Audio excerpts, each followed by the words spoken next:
say, what are all the costs on one side, and what are all the benefits? So the costs are mainly that we have to live with more expensive energy, you have to forego some opportunities, you have to have more complicated services, that kind of thing. The benefit is that you cut carbon emissions, and that eventually means that you'll have less climate damage, you'll have lower temperature rises, and so on.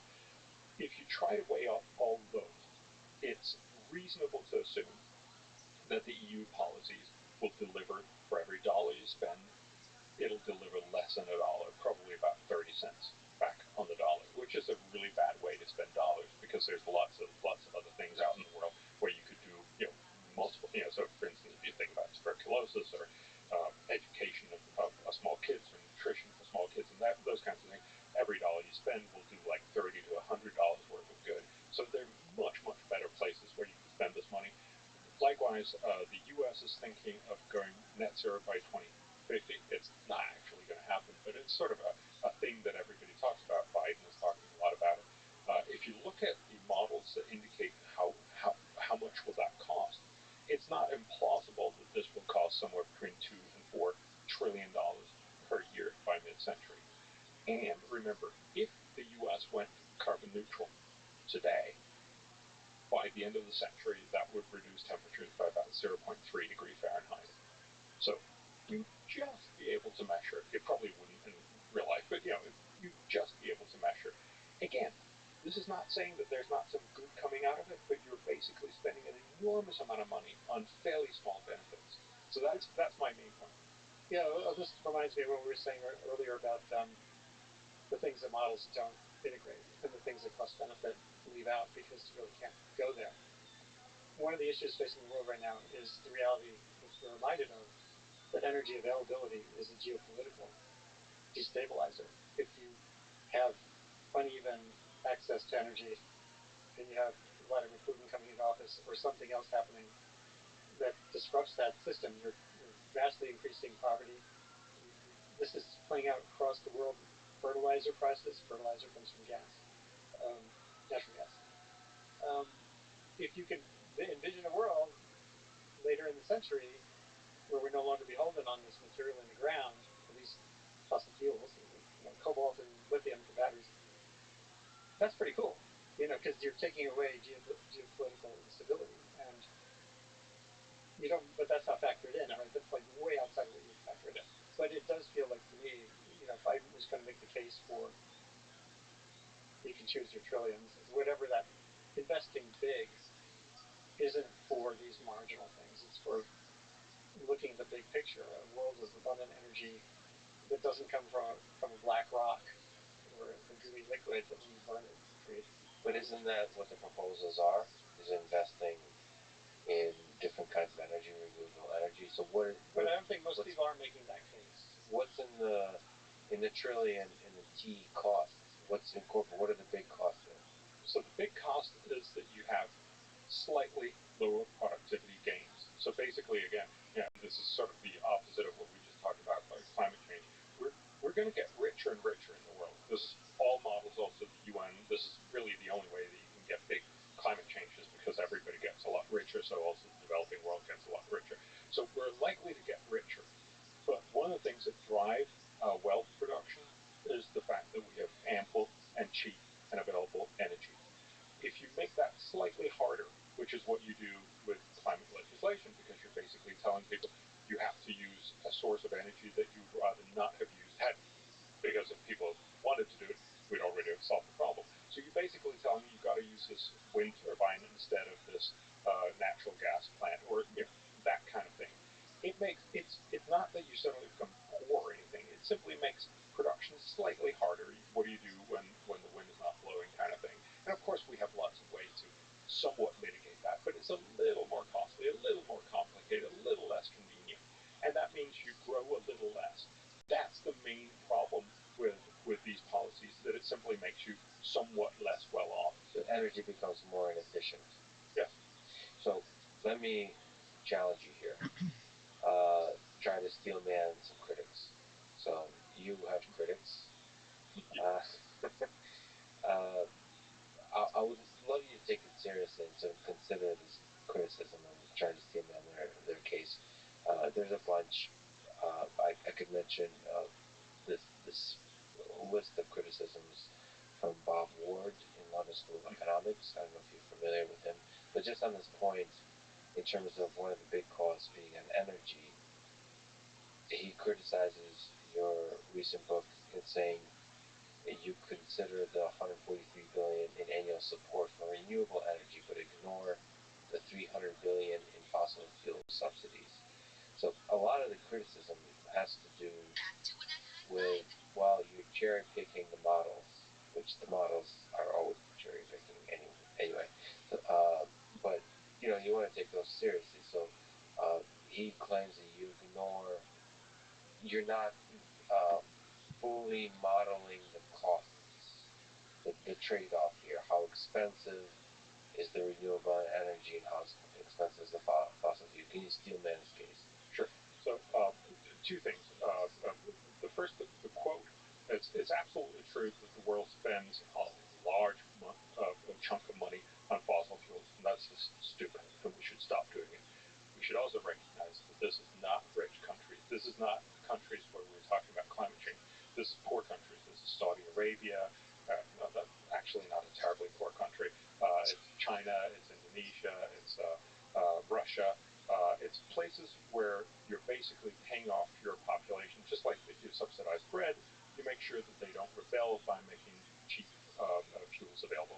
That's dumb, but it's not like they don't know what they're doing. They're mostly doing this for things that have nothing to do with climate. So I totally agree we should get rid of it. It's hard to do. Indonesia's actually somewhat managed to get rid of it, because remember, if you spend a lot of money on fossil fuel subsidies, you're basically subsidizing the rich, because poor people don't have a car. It's the rich people who can now buy very cheap gasoline. That's unjust as well. So it's dumb in so many different ways. I would never argue that you shouldn't do it. I've plenty of times said we should stop that. But we should also recognize these are mostly regimes that are not going to be taken over either by my argument or Bob Ward's or anyone else's. They're doing this for totally different reasons. Now, on the model side, there is virtually no model that don't show economic model that don't show this has a cost. And that's the fundamental point, is that this is sort of a basic point from economics. The system is already working most effectively, because if it wasn't, you could actually make money changing over. So if you want to have a change outside of what the system is already doing, it's because you're saying you have to do something that you rather not want to do, and we use an energy source that is less convenient or less cost effective, and so on, and that will incur cost. Now, there's huge discussion about just exactly how much cost is that. So there's definitely cost. Is the cost going to be 1 or 5 trillion? That's absolutely a discussion about where do you take your models from. I try to do, and again, this is not possible everywhere, I try to actually take the average of all of the economic models. So there's a group called the Stanford Energy Modeling Forum, which tries to pull together all these different groups that do the modeling. So some models, a lot of this cost actually comes down to the fact that we don't quite know how much more fossil fuels you're going to need in the future. And so if your projections are you're not going to use that much, the cost of reducing it is going to be very small. If you think you're going to use a ton of extra fossil fuels and you have to reduce that, the cost is going to be bigger. So I think that's just one of the variables. Yeah. And there's many, many, many more. I think the point here is to say that if you take the average of all the best models, sort of aggregated, for instance, at the Stanford Energy Modeling Forum, you're pretty secure ground. And so again, I would argue that Bob Ward, I've had a lot of run-ins with Bob Ward, and he has a very different set of views on things. But I just don't think he's right in saying that I'm cherry picking. Well, yes, and I mean, he also similar criticism about the estimate of the EU cost of climate action based on the NOC 2013 model. But ultimately, these criticisms have to do with, like, what are the sources for the different models? And just very briefly, I mean, I'm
only are you looking for sort of accurate information, you're also trying to infer about the communicator of that information.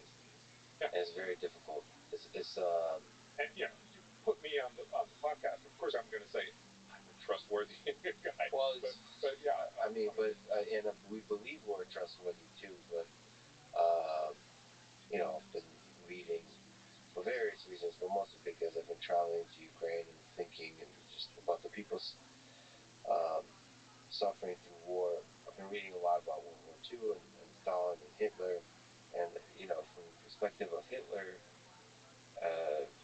he really believed he's doing good for the world, and he was communicating from his perspective in good faith.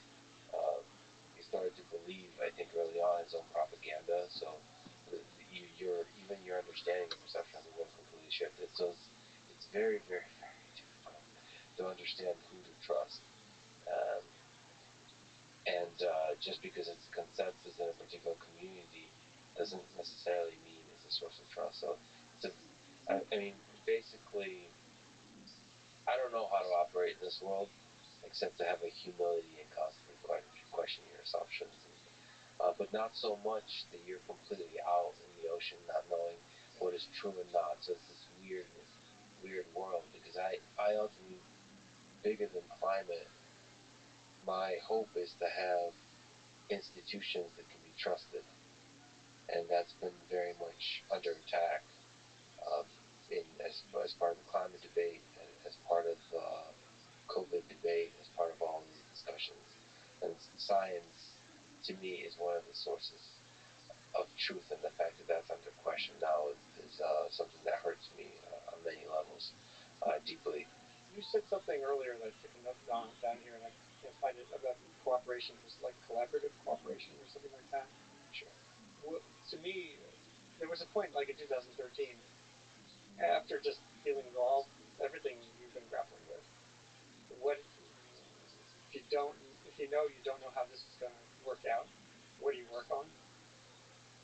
And one morning I made a list of words that kind of summarize basically system properties that give you confidence in the system, trust, and transparency is one, just as you were saying earlier.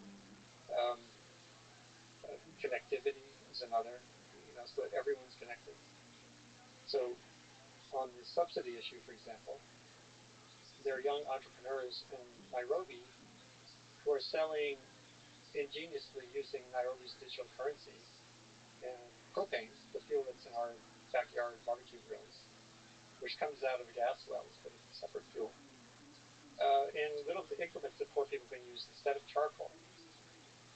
And LPG subsidies are helping them get people off of charcoal, which is a horrific trade from the source through the warlords in Somalia and elsewhere who are getting the money to the pollution in houses. So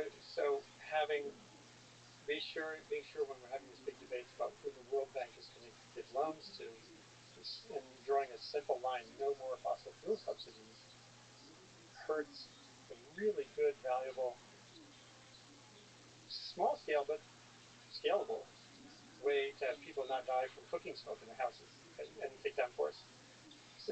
But that only is considered if they're in the conversation. So connectivity, full connectivity, digital access. So those entrepreneurs are the mix of people. When you're thinking about subsidies, you're not just thinking about Big Bad Exxon. You're thinking about this little company in Nairobi, Pago LPG, I think is the name. And India, the same thing. So you can list those properties of systems.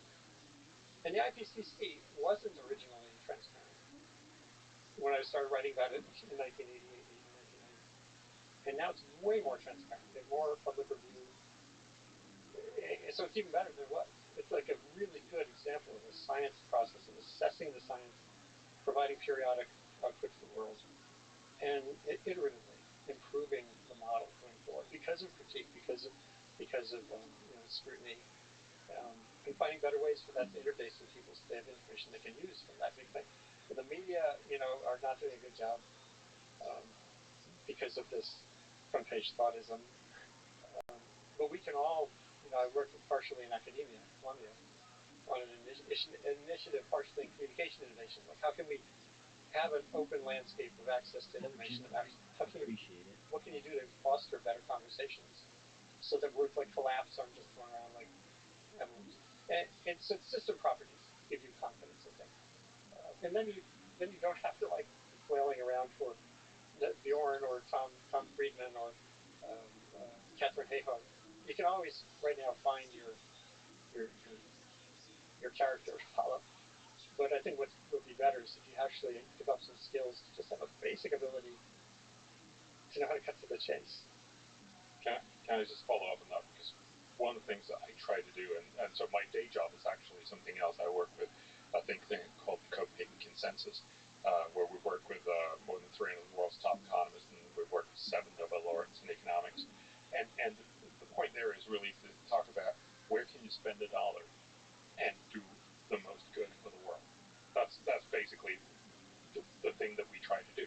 And as you rightly point out, look, there are lots of different estimates of what can you do, for instance, on climate, what can you do on tuberculosis, what can you do for vulnerability in all kinds of different ways. And if these were all sort of, well, you can spend a dollar here and do 2.36, you can spend a dollar here and do 2.34 over here, that I would worry a lot. But that's not how the world works, because we're terribly inefficient. So there are literally lots and lots of amazing things you can do out there. There's a lot of low-hanging fruit. And there's a lot of not terribly great things that you can do.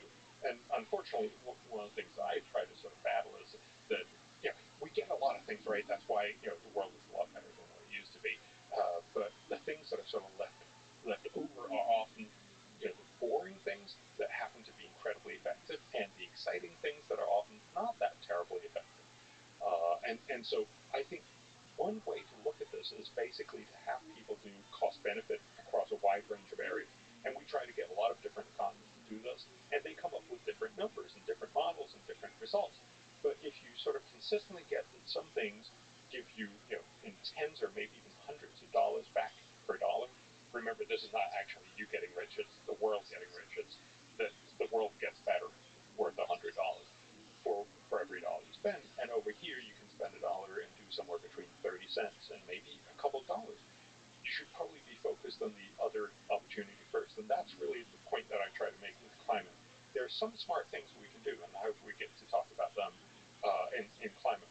But there's also a lot of sort of the standard approaches to fixing climate turns out to be very likely below $1 back in the dollar, and certainly not terribly high. Even if you're very optimistic, it'll be like 2 or 3.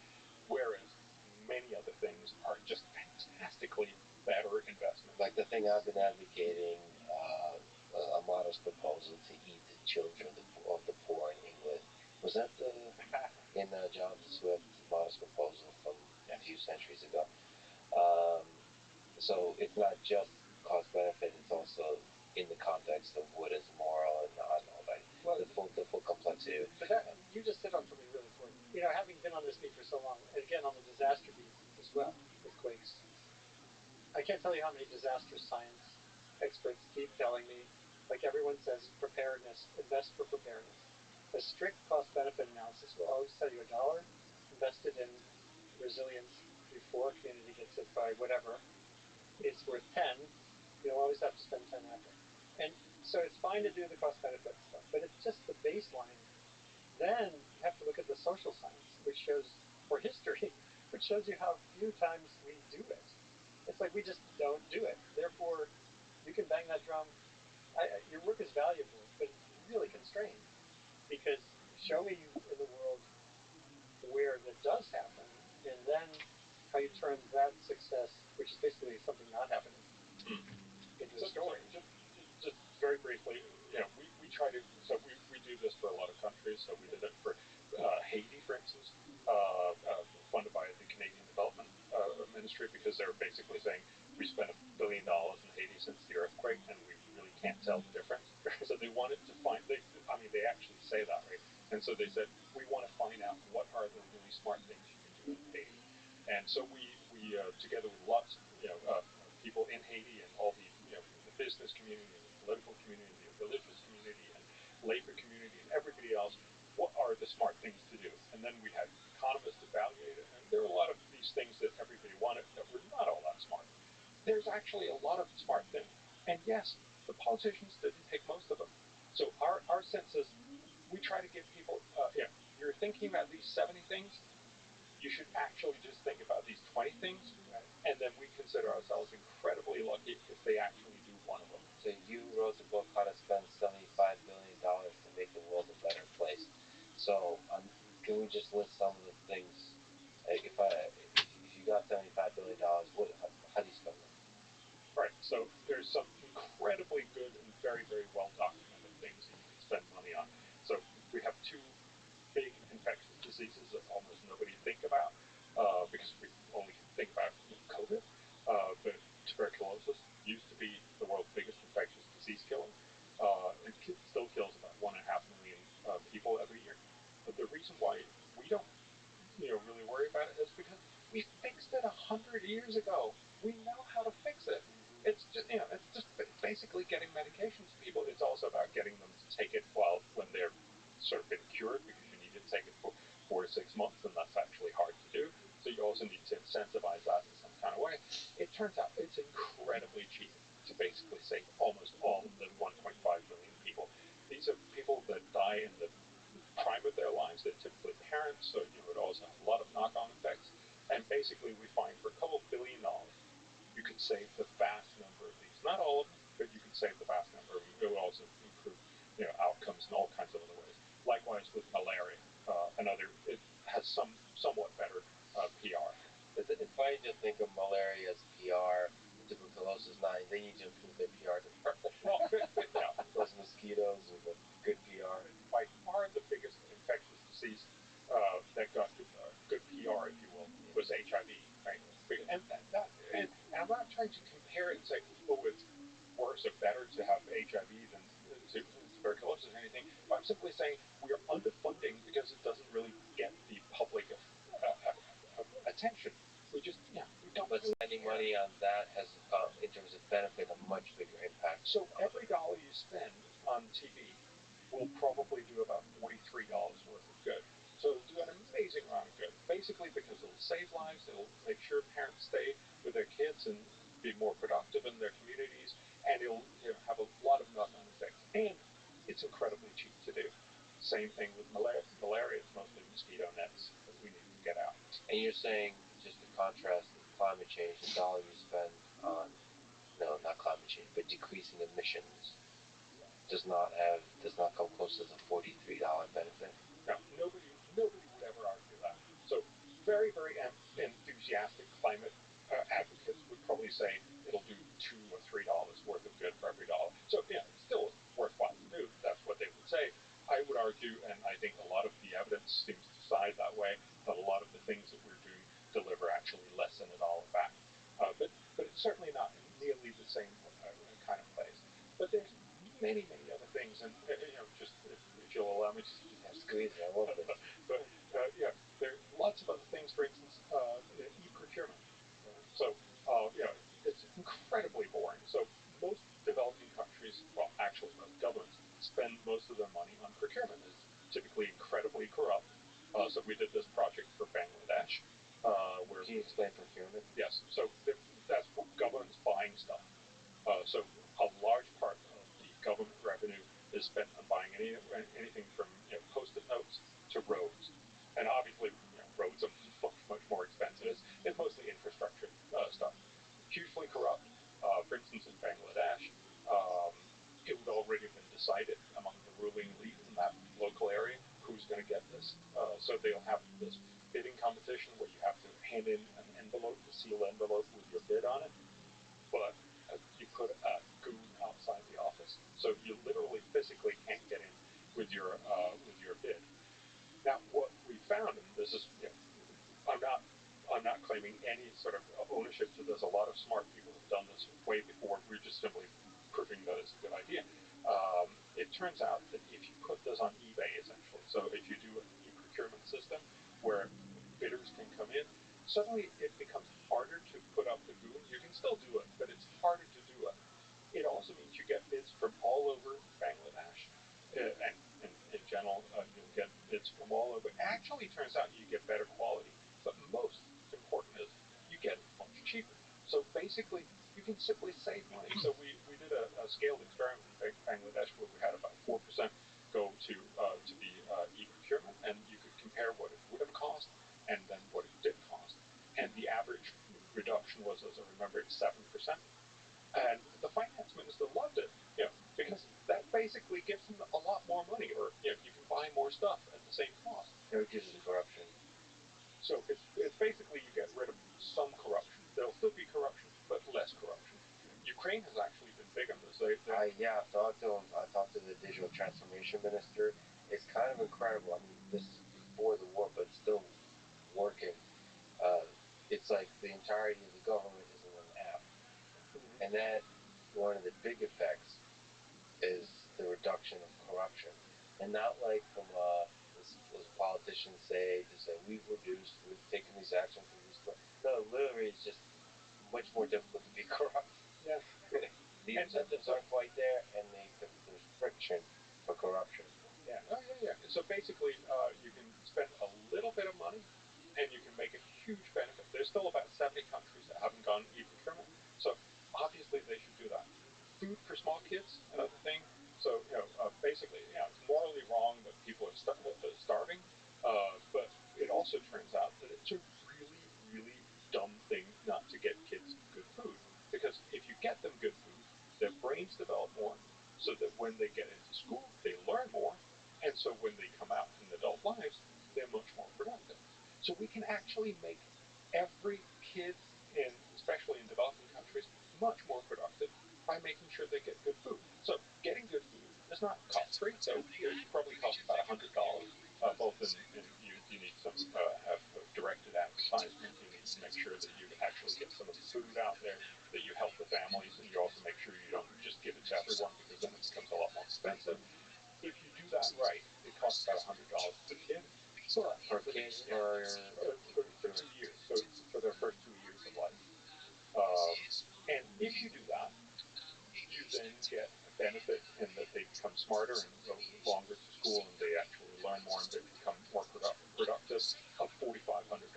Remember, this is far out into the future, so this is discounted. The benefit is actually much higher, and this is one of the things that we also have a conversation about in climate change, because when you talk about climate change, cost and benefits, all the costs are now, and all the benefits are in the future. But it's just like that in education. All the costs are now, all the benefits are far into the future. And if you try to do that right, and that's a whole other conversation we could have, then it turns out that for every dollar spent, you do $45 worth of good. Again, remember, about a third of all kids that go to school right now just don't learn pretty much anything. And if we could make them more productive in the school system, we have another proposal on how to do that in the school system.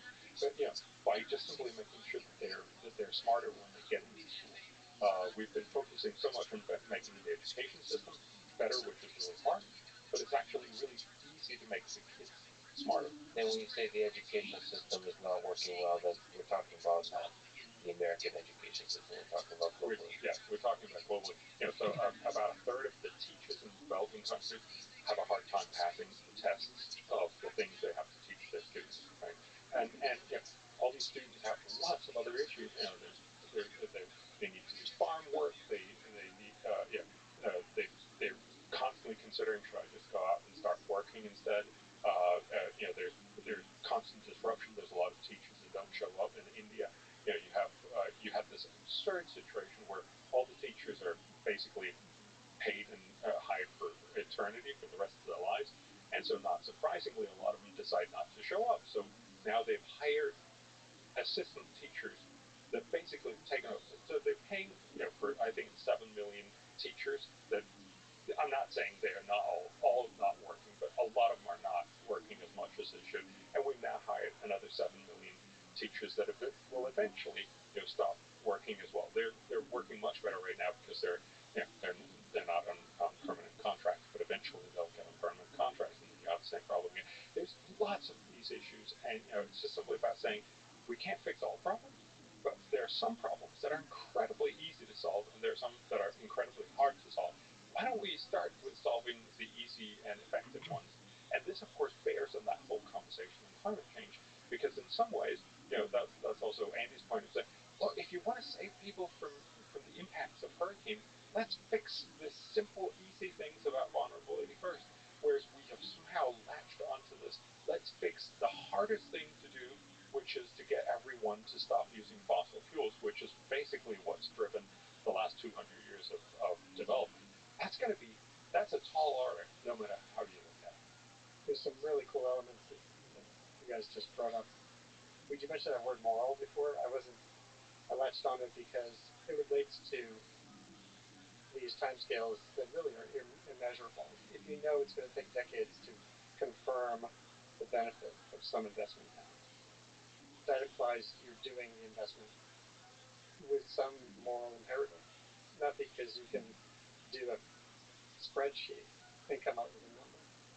And that process, letting go of the need for kind of a mechanistic cost-benefit approach, thinking about kids' education in poor countries, or several things we talked about, seems to be really important, and it's very hard for all of us to do. Philanthropists suck at it. I worked at National Geographic Society for a year building some new programs when they got a big infusion of money. They have a whole department that's called M&E, Measurement and Evaluation, which is if you don't prove it, it goes away.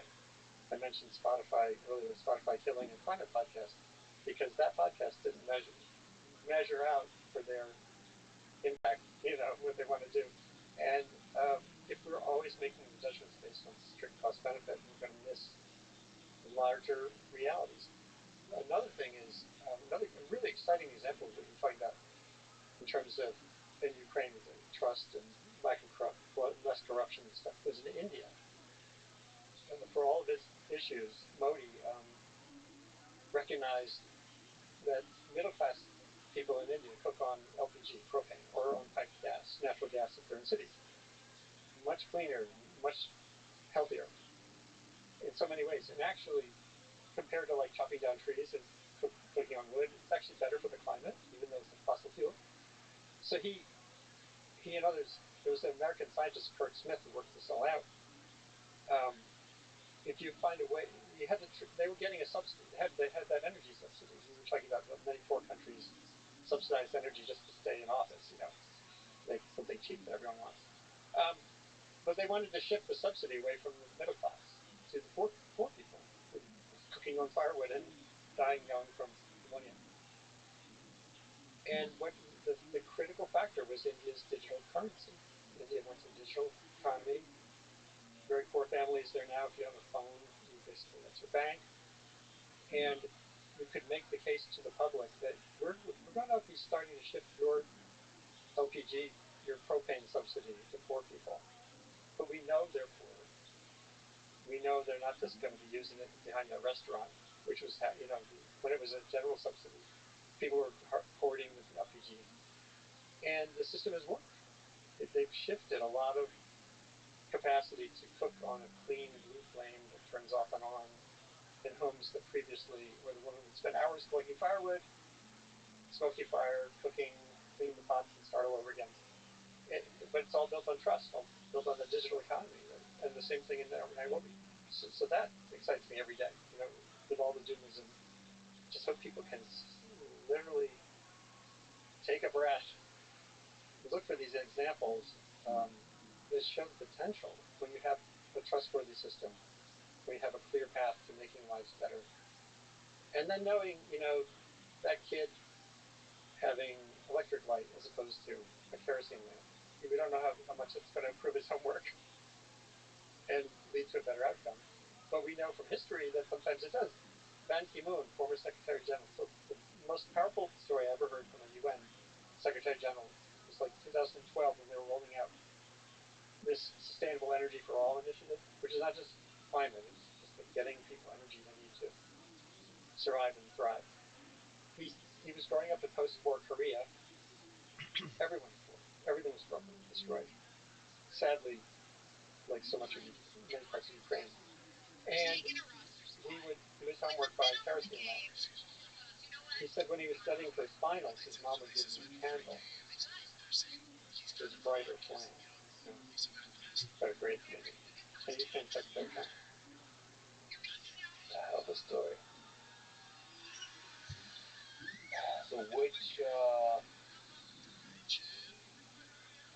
climate change, which policies work, which don't, which are, when we look at this formula of $1 in, $45 out for climate change, what dollar in, what policies, a dollar in, a dollar out are good, which are not.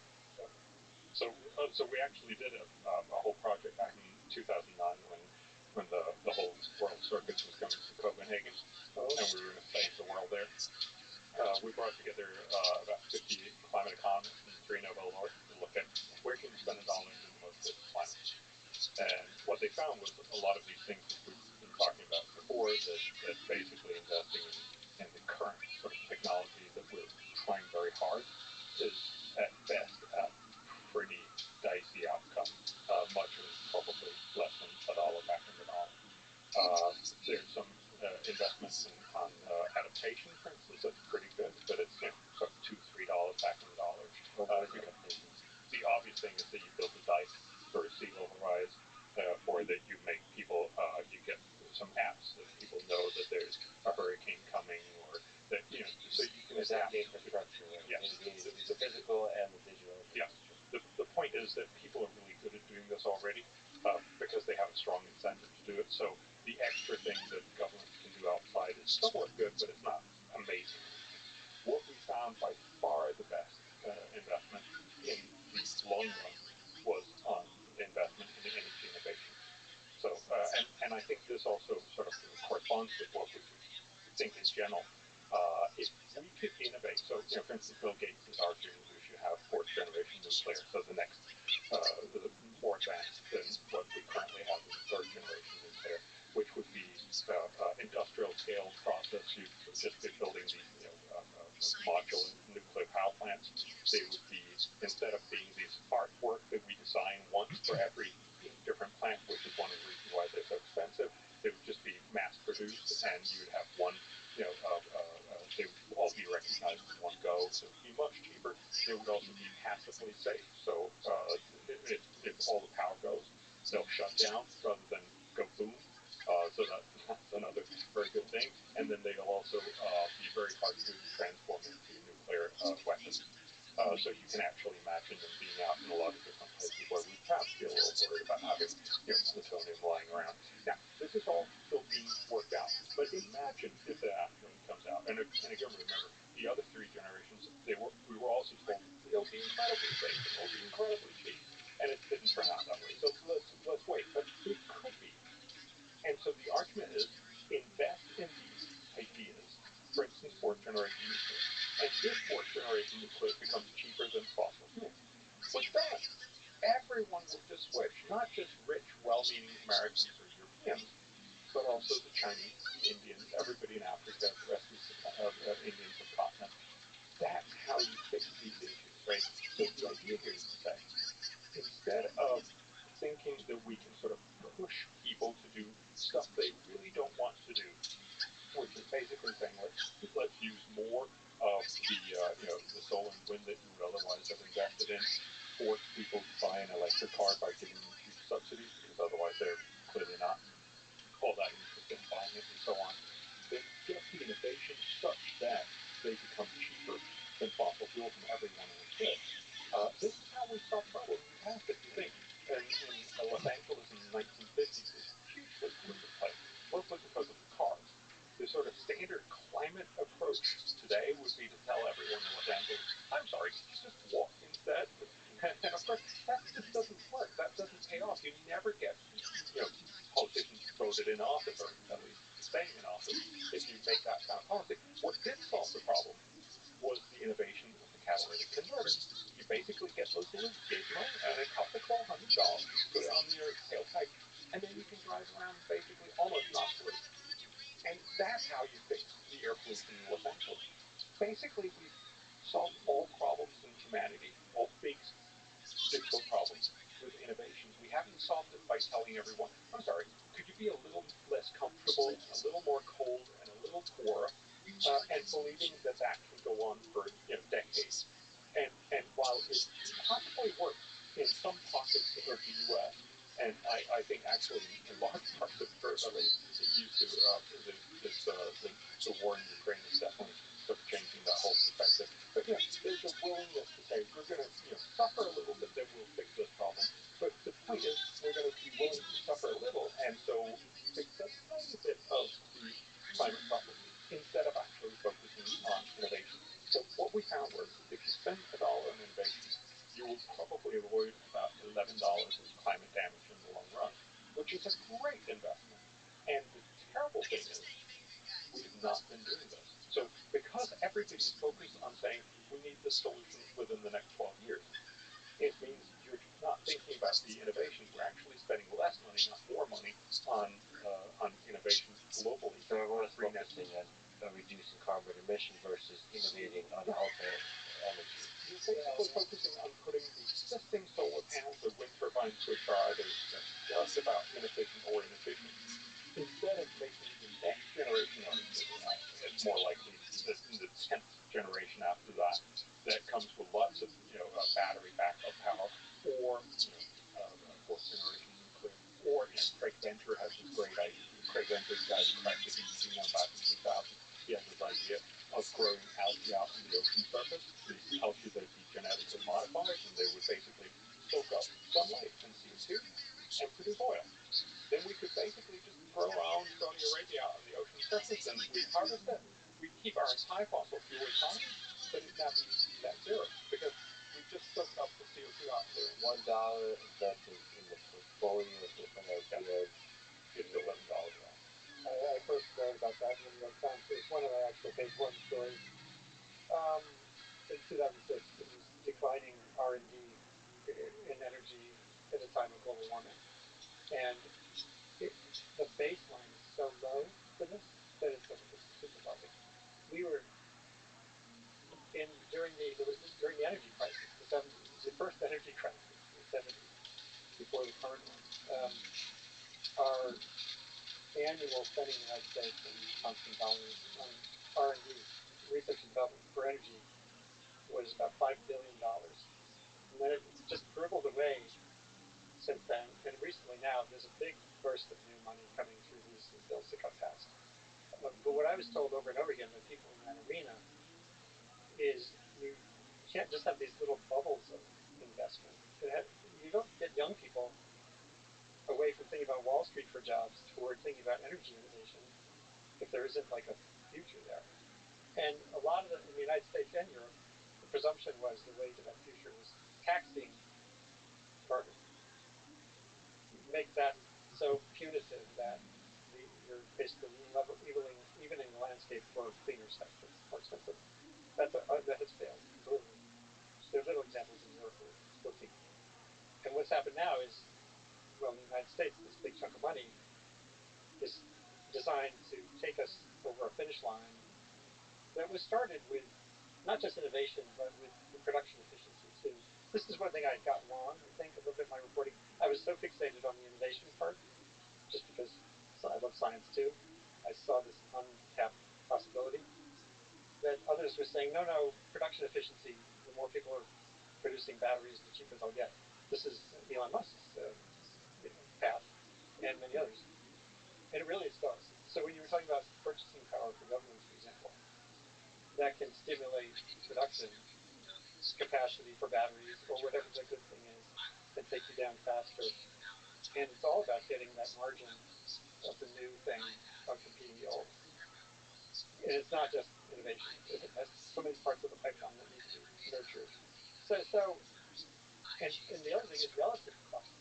The United States, when I was writing about this in 2006, our budget for DARPA, the Advanced Research Project Agency for the Defense Department, just for science, was $80 billion a year. For health, the medical frontier research on cancer was like $40 billion. Energy was 2 or 3. So we were taking this remotely seriously. So now that if we get that up, to me there's like this level. We're taking something seriously when it's like in the tens of billions for R&D. It's not that R&D will solve the problem, but it's a proxy for what we really care about. We care a shitload about defense. What's the defense budget in the United States now? Like $800 billion? It's some insane number. Who's counting when you're having fun? Yeah. And so innovation is not just like for the better, camera. the better solar panel, the better battery. Social innovation actually matters hugely. Like the guy in Nairobi I mentioned, with a company doing micropayment gas to get people off charcoal. We need that as much as this. And I interviewed Bill Gates. We had to spend an hour with him in Seattle in 2016. Because when he was rolling out his breakthrough energy thing, I got to spend it was 45 minutes with me and Bill Gates, which was pretty fun. But I brought this up. I said, because he's all about the new nuclear thing that will solve the world's problems. And yes. Well, he brought up nuclear science. Oh, he did. Oh, sure. Yeah. So he's interested in one of the. Oh, he's investing heavily in nuclear, but he invests in everything. He's a big portfolio. But I brought up a guy I met in India who runs a little outfit called Selco, that they do really interesting, cool village to village. They're like an energy analyst will come to your house here in the States and tell you how to weatherize your house, but they do it in the village scale. And in a village that has where they're milling wheat, they'll put in a solar-powered wheat mill. And that's not going to solve the world's problems, but it gives them a way to control their energy. They don't have to buy something to grind their wheat. And that needs just as much attention as the things I really like, the cool technologies. And I thought I cornered Bill Gates. I was like, because he really does focus on these big wins, the big, like nuclear, that will make net zero completely doable. And I said, well, what about like New York City, where I was still living at the time, when you, and he said it's got 1 million buildings. New York City has 1 million buildings. And in 2013, the Bloomberg government analyzed it, said, looking ahead to 2050, 75% of the buildings in New York City that will exist in 2050 already exist. Think about these brave new futures, right? That are just going to come in, have these shiny, cool, passive house cities. And so I put this to Bill. I said, so how do you do that? How do you retrofit all those boilers, many of which were coal-fired like 20 years ago, to get a zero energy New York City? I kind of thought I had him. And then he kind of sat back and went, well, but if you have unlimited clean power coming into that city, it doesn't really matter. It's pretty good, Bill Gates. It was a good answer. I mean, it was a good answer. Yeah. He said, oh yeah, it's a leaky bucket, but pour in zero carbon energy, then it doesn't matter. But I still think we have to figure out the other part too. That end, how do you innovate at the household level, at the village level? It's much more of a distributed problem. We used to think the one big change I've had in my own thinking too is from top down to distributed. Everything about the climate problem through the first 3 decades of my reporting was that the IPCC will come out with a new report, the framework convention, the treaty will get us on board, we'll all behave better. It has this like top down, parent to child architecture, and everything's I've learned it's gone the other way. It's distributed capacity for improved lives. Kids getting through school, women not having to spend 3 hours collecting firewood, and if it means propane for that household, in that context, that's a good thing. So stop with all your yammering about ending all fossil fuel subsidies. And what's an America look like that has some climate? Find a safe energy future. Find your part in that. Don't get disempowered by the scale of it. There's like 1,000 things to do when you start to cut it into pieces. So it's very different. It's not a top-down thing. No one's going to magically come in and that's where I think. So I agree that everyone should try to play their part and do whatever they can. But I also think just the sheer incentives. What we saw happening with shale gas is a great example. Yeah. When shale gas becomes so cheap that you just stop using coal, then you don't really have to convince lots and lots of people. It just happened. Really bad. It wasn't labeled a climate. No, it wasn't a climate thing. It was an energy thing. It was totally. And the point is just the power of an innovation is that you almost don't see it anymore. It just happens. And I think that's really the only way we're going to fix these big problems. If you think about the nutrition problem back in the 60s, 70s, we worried a lot about India and other places. The solution is not worrying, or the solution was not us eating a little bit less and sending it down to India, wherever. The solution was the green revolution, right? It was the fact that some scientists made ways to make every seed produce 3 times as much, so you could grow 3 times as much food on an acre. And that's what basically made it possible for India to go from a basket case to the world's leading rice exporter. And that's how you do these things. You solve these big problems through innovation. And again, I'm not saying that we're actually arguing a carbon tax is a smart thing to do. That's what any economist would tell you to do. But it also turns out that it's not going to solve most of the problem, and it's incredibly politically hard to do. So it may also just be the wrong sort of trade bar. Again, if you can do it, please do. But this is not the main thing that's going to solve the climate. The main thing is that we get these innovations that basically make green energy so cheap everyone will just want it. We mentioned nuclear quite a few times. There was it for a long time. It seems to have shifted recently. Maybe you can clarify and educate me on this. But for the longest time, people thought that nuclear is almost unclean energy or dangerous energy or all that kind of stuff. When did that shift? What was the source of that alarmism? And maybe is that a case study of how alarmism can turn into a productive, constructive policy? Productive from whose standpoint? Is it not? Is it not? Like nuclear? Well, I was trying to. You mean productive in terms of we banned it, or productive for those? Oh, I see what you mean. Yes, I meant productive for human civilization. No, the alarmism over nuclear power dominated any alarmism over global warming. Absolutely. Really? Oh yeah. Just in the United States, 3 Mile Island, then you had Chernobyl there, and the traditional environmental movement still won't go there. It's still the big groups, NRDC, EDF, that alphabet soup of big greens, are reluctant to put forward the nuclear option because they know a lot of their aging donors basically grew up in thinking about nuclear as the problem, not the solution. I lived for the last 30 years. I moved to Maine recently. I lived in the Hudson Valley, 10 miles from the Indian Point nuclear power plant, which was built in the 60s, 70s, and had some problems. None of them were to the point of a meltdown or the threat of it, even the theoretical possibility of one.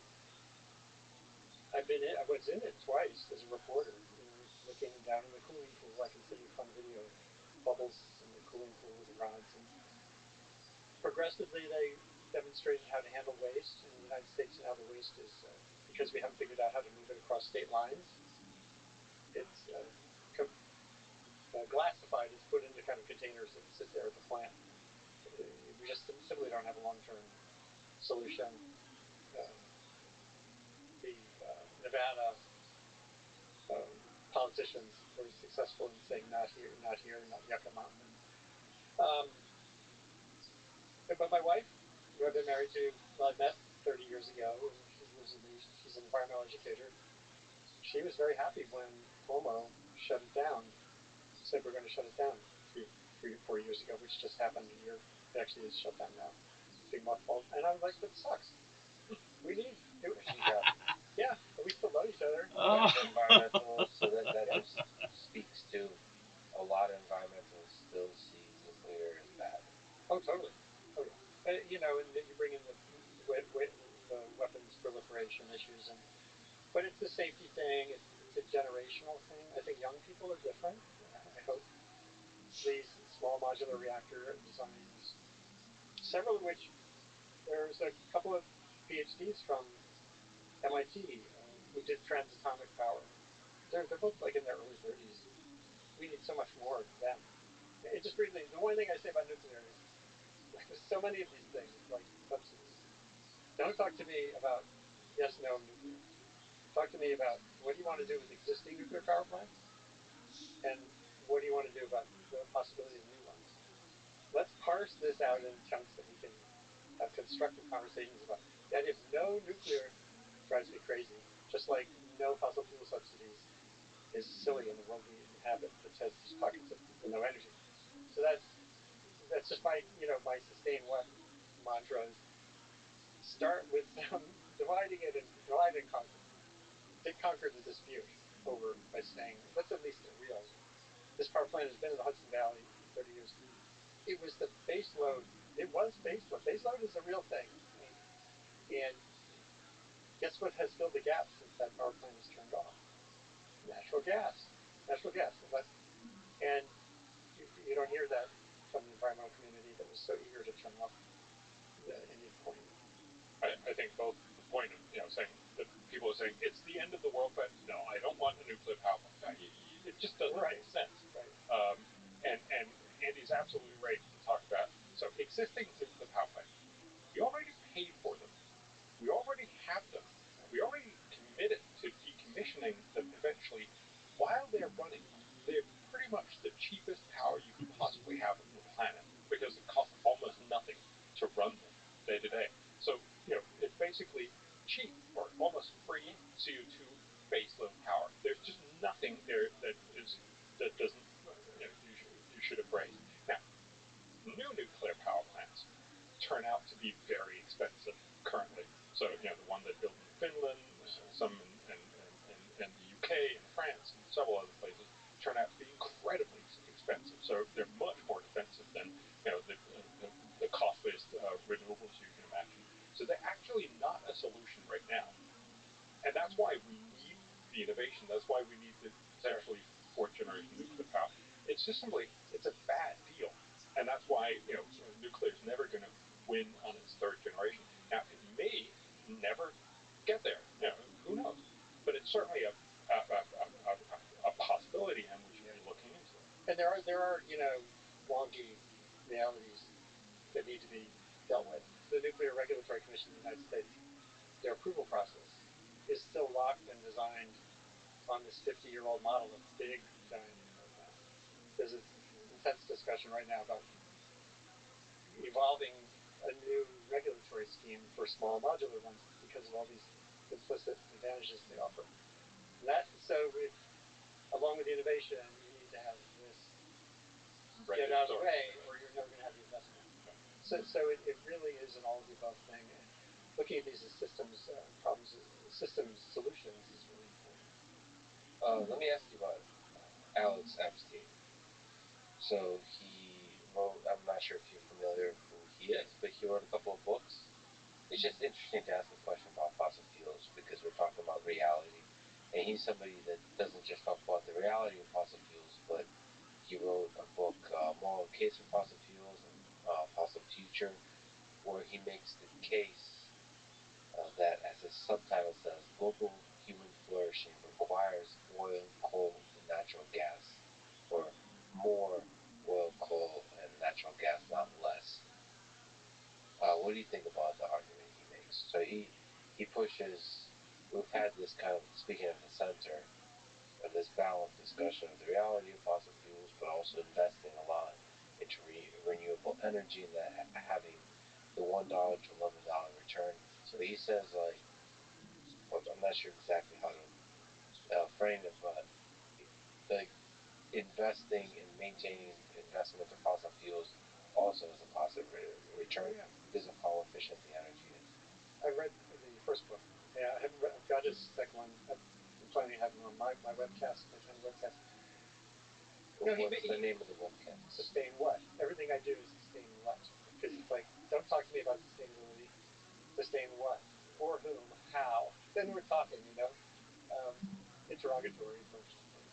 So I think the valuable part of what he's done is to remind people, particularly in the West or North, whatever, the developed world, that everything we take for granted, low fertilizer prices to air conditioning to everything else, exists because we had this bounty that we dug out of the ground or pumped out of the ground. It's a boon. It's been an amazing boon for society. Period. Let's start there. Which means, going forward, what we're talking about is a substitution. Or having your fossil fuels and eating it too, meaning getting rid of the carbon dioxide. If you focus on the carbon dioxide, which is the thing warming the planet, not the burning of the fuels, then that's another way forward that could sustain fossil fuels. as far as I can tell from at least the first book, he makes the moral case that fossil fuels are essentially a good overall. I don't think he adequately accounts for the need to stop global warming. I think that we have to slowing global warming is a fundamental need in this century we're in. And that's just not factored into his math. Well, I think that's where I had a few sort of offline conversation with him. I think he said, because I mentioned him talking to the two of you, he said that that's probably where he disagrees about sort of the level of threat that global warming causes. Oh, Steve Koonin is another one though.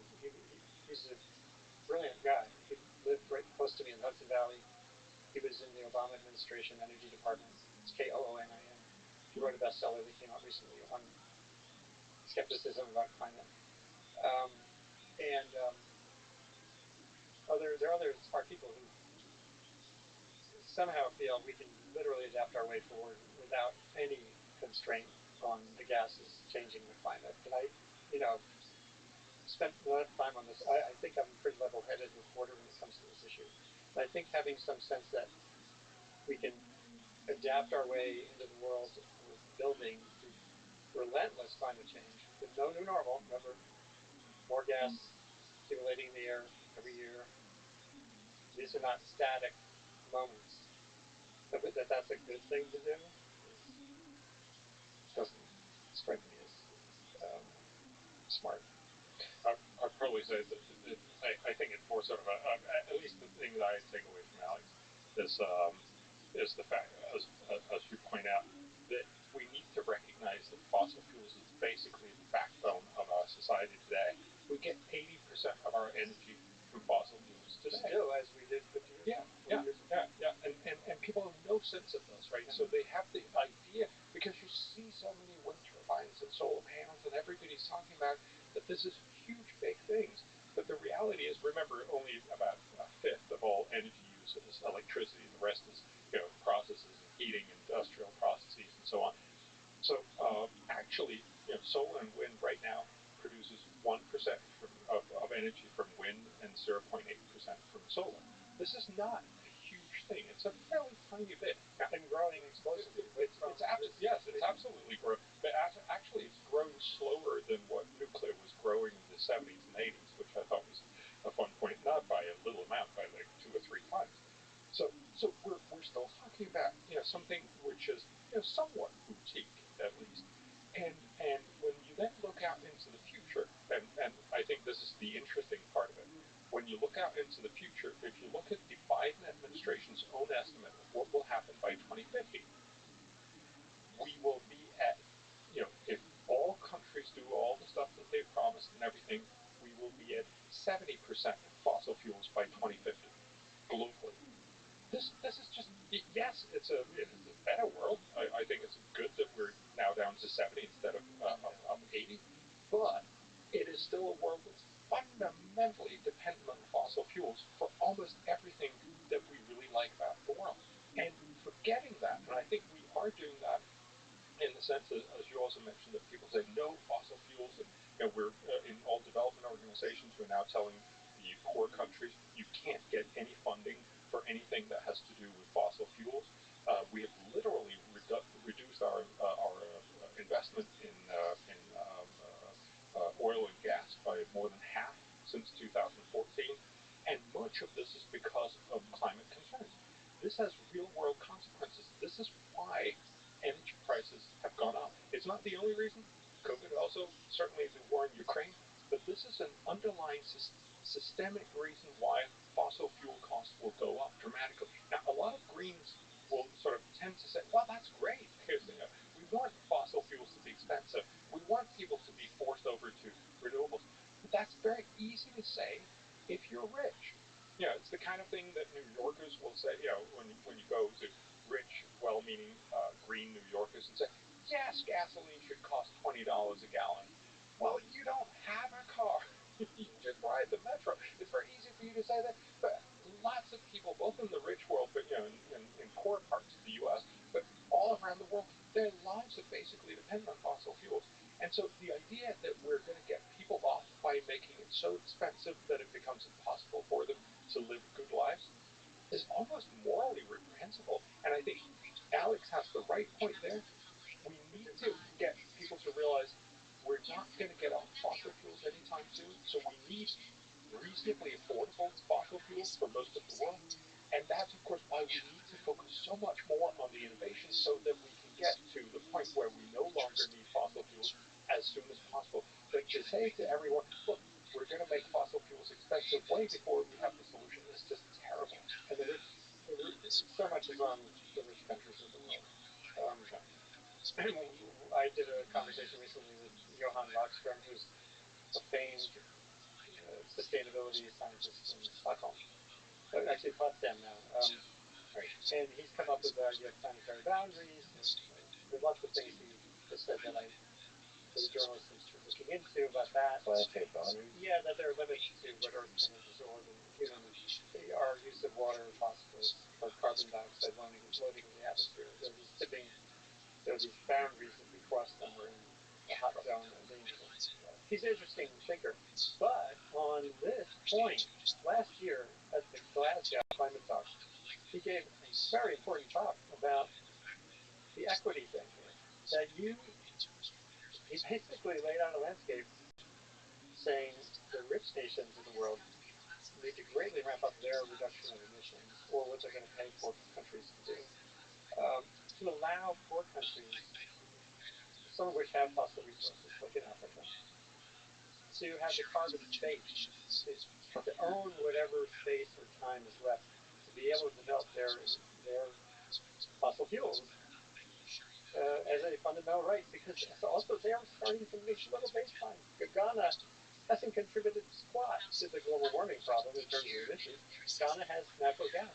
And right now, this month, environmental groups are outside the World Bank tonight, saying this was on their list of dirty projects. The World Bank should stop financing Ghana's right to get gas out of the ground, to develop its economy, give its people less poor, make them more productive, innovative parts of humanity.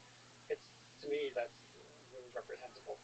One of the other projects on their list, as a World Bank kind of gotcha, like how dare they give money, was for a fertilizer factory in Bangladesh that is designed to get 3 times as much fertilizer from the same amount of natural gas as the old plants that are underwater.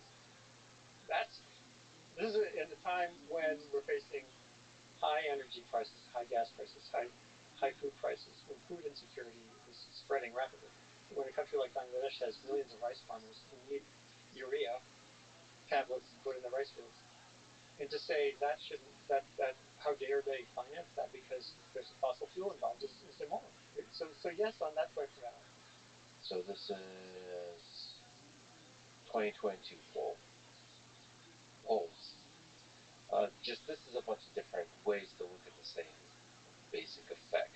In the United States, Democrats, younger Americans identify dealing with climate change as a top priority. U.S. adults, 42% say that dealing with climate change should be a top priority. 11% of Republicans, 65% of Democrats. And we could see this effect throughout. 46% of Americans say human activity contributes a great deal to climate change. By the way, this is a little bit different than what we're discussing. I was just looking to different polls. In the public, there seems to still be uncertainty about how much humans contribute to climate change. More than scientific. It would only be 24% that disagree with the UN climate now, right? Three quarters would agree. Are you uncomfortable with the 29? No, 29 is actually, it's exactly right. I mean, okay. The UN doesn't say it's all, well, they say that could be the border case. But anyway, this is interesting, but to me, across all these polls, if you look, Republican versus Democrat, yeah. Republican, it says 17% say it's a great deal, Democrats say 71% say it's a great deal. And you just see this complete division. I think you probably, through the COVID pandemic, you can ask a lot of questions like this. Do masks work? Are are they an effective method to slow transmission of a pandemic? You'll probably have the same kind of polls about Republicans and Democrats. And while the effectiveness of masks to me is a scientific question, but so there's different truths here apparently. One is a scientific truth. One is a truth held by the scientific community, which seems to be also different in the scientific truth sometimes. And the other is the public perception that's polluted or affected by political affiliation. And then there's whatever's the narrative that's communicated by the media. They will also have a question, an answer to the question of whether masks work or not. And they will also have an answer to the question about all these climate-related things. So that's a long way of asking the question of how is politics mixed into all of this? Yeah. On the communications front, on the figuring out what the right policy is front, on the friction of humanity in the face of the right policy. Well, I've written a ton on this. After I had that conversion about the social science, in 2006, I began digging in a lot more on how people hold beliefs and what they do as opposed to what they think, and questions about polling. And there's two things that come to me that make me not worry about the basic literacy, like is climate change X% or whatever. I don't really care about that. And I'll explain why. For one thing, more science literacy, more basic literacy, like what is a greenhouse gas, all that stuff. Dan Kahan, Kahan at Yale, he's actually at Yale Law School. The last decade, he did all this work in what he calls cultural cognition, which is, and he did studies that showed, how what you believe emerges based on culture, based on your background, your red, blue, where you are in the country. And one of the really disturbing findings was that the people who have the most basic science literacy, like who know the most about greenhouse effect or whatever, they're at both ends of the spectrum of views on climate, dismissive and alarmed. Steve Koonin, as I mentioned, is a good example. He's a brilliant physicist. And he knows all the science, and he's completely at the end of skepticism. Will Happer, who was close to being Trump's science advisor, was even more out there. And they're both on the Jason committee that advises the government on big strategic things. And people who are really alarmed about it also have the same belief. So as a journalist, I was thinking, do I just spend my time writing more explanatory stories that explain the science better? No. Do I dig in on this work to understand what brings people together? And then these same surveys, the same science shows you, if you don't make it about climate, one of the things this becomes, you don't have to worry about this anymore. If you Google for no red-blue divide climate Revkin, you'll find a piece that did some really good graphs. Essentially, it shows that in America, this is the Yale group again, their climate communication group. There's no red-blue divide on energy innovation, none. We need more climate energy, clean energy innovation. There wasn't even a divide country by state on whether CO2 should be regulated as a pollutant. But it's all like, what are the questions you ask? If you ask about innovation, if you ask about more incentives for renewable power, Oklahoma, Iowa, I did a piece when I was at ProPublica showing that the 17 states that were fighting Obama in court over his clean power plan were actually, the majority of them were actually meeting the targets that the clean power plan had because they're expanding wind power already. Not because of the climate, because it makes money sense and energy sense. You don't think there's a political divide in this? There is on climate, if you call it climate. If you say it's a climate, do you believe in a climate crisis? You're not asking what kind of energy future do you want in your town. And so if you ask that question, the polarization goes away. I guess what I'm asking, is there polarization on policy? No, well, there, again, the bipartisan infrastructure law that was was passed last November, that was bipartisan. All of Congress said yes.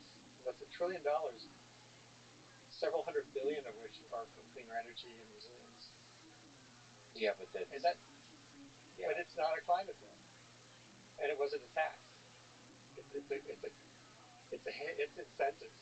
So the word climate and similar words are just used as part of the signaling, like masks. It's Absolutely. It's not... As Dan Kahan's work, the guy at Yale, he really demonstrated powerfully abortion, gun rights, climate, and a more parsed level, nuclear power, has enduring camps that for and against. Why do the camps form? Some of it's cultural cognition. It's how you grew up. It's what you hear. There's no common human frame. There's like folks, like certain individuals like Al Gore. Like, he would make a film. He cares about this thing. He's a Democrat. Therefore, I hate this thing. Therefore, I don't like this thing. Oh, sure. Yeah. When people get attached to an issue, that's what pops into your head when you hear climate. And it got politicized. It became emblematic. And the whole vaccine thing. I mean, I'm not American, so I should stay a little bit out of this, but I think it seems to me that a lot of the thing that people believe and talk about is really about what they worry that will lead to in terms of policy down the line. So a little bit like, do masks work? I'm sort of imagining, I don't know whether this is true, but I think part of it is, if I say masks work, they're going to force me to wear it for the next year. So it doesn't work, because then I don't have to wear it, kind of thing. That it's really, you're looking much further down the line. And certainly on climate, it seems to me that a lot of the people who say it's not real, it's not because they don't know of course it's real, but it's that they don't want you to then come and regulate it really heavily. Yeah. So it's because they don't like top-down government. Yeah, and also because they don't want another tax, and there's lots of so it's really, it's not a science, it's not a straight science question. It really is a question of what do you want to do, and that's where I think, Andy, you're much more right in saying we should have that discussion. So what do you want to do? Because that will be a much easier conversation to say, do you want to do really smart, cheap stuff, or do you want to do pretty dumb, expensive stuff? When you put it that way, you can get most people on board. Of course, it's not as simple as that, I know. And it gets back to what you said earlier, that again, you talked about collaborative cooperation or whatever. There's a guy at Columbia, Peter Coleman, who runs this thing called the Difficult Conversations Laboratory. Yeah. Yeah, it's awesome. And when I first heard about it, I was like, oh man, we need that, And his background's the psychology and conflict resolution, mostly at the global scale related to atrocities that countries are trying to get over. And there's a science to how to hold a better conversation. You either through experience or whatever. No, you could, if you hold a debate. Like, I wouldn't want to be in a debate with Bjorn. We could find lots of things we disagree on, but that takes it back to the win-lose model, right? That's not how you make progress. And what Peter, what I absorbed from him, Peter Coleman, because I was thinking, like, we need room for agreement. I need to build a room for agreement. My blog at the Times, and then the stuff I do now, like, how can we talk and come to agreement? He says, no, you don't want agreement. You want cooperation. That allows you to hold on to your beliefs. But we can disbelieve it. We can disagree on all these things, but let's cooperate on that one thing. And that's a really valuable distinction that's needed so much in this arena, because, as I said earlier, you could parse it right down to the whole menu of things Joe Manchin wanted. Transmission lines. Now we're going to have big fights over transmission lines. Got billions of dollars to spend expanding America's grid, and every community in America is going to say, not here. So how do you foster a federal, local dialogue that allows that to happen if you want to have any hope of a better grid? So that's like that. Those insights come from behavioral sciences that I think are completely undervalued in this area. Kilke loves to quote, I think it's Lippert, but Walter Lippmann. Lippmann, yes, that democracy is not about everybody agreeing, but it's about different people disagreeing, but doing the same one thing together. Yeah, I mean, agreeing that we're going to do this thing